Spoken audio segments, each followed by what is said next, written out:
The reason why a Palantir degree, as it were, is much more valuable than an Ivy League degree. Alex Karp, he's the current CEO of Palantir. We've showed a couple clips of him lately, but I thought he just gave an excellent defense of the West and sort of just what freedom actually means and much more. And he also looks like, I watched Ready Player One a couple days ago, and he looks like the guy who created the Oasis. So he's just kind of fun to watch and listen to. There are lots of questions about why we are so active in defending the values of the West.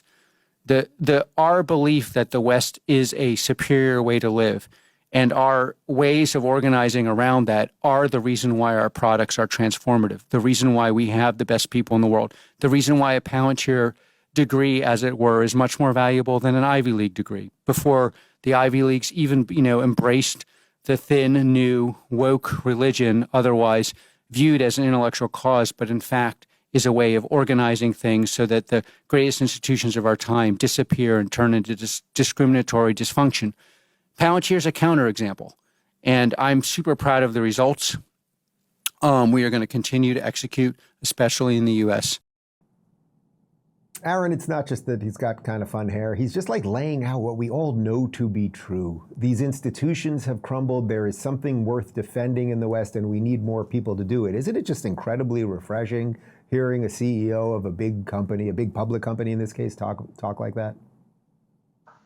Yeah, it is. And I think that kind of candid talk, it's not going to trigger a preference cascade on its own if it's just from one CEO. But I do think it's helpful. And look, I'm not optimistic that wokeness is going to be destroyed anytime soon. But I do think that there is pushback. We were talking about cancel culture earlier, but this isn't just cancel culture. On the DEI statements, for example, you're seeing major universities and editorial boards come out against them. Now, I don't know if that's going to make a huge difference on the ground.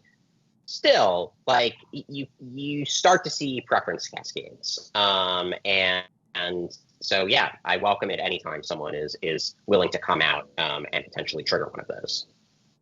David, the West, it's not that bad, right?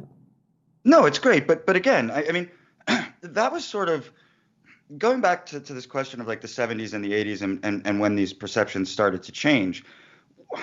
When political correctness, which was the precursor of wokeness, there's a few differences, but was basically the precursor of wokeness, came to be, it was assumed that America was always going to be part of the West, right? So it was really just sort of like being, well, we're going to be nice to everybody else. Mm-hmm. We didn't really believe like, oh, the West is just as bad as Iran.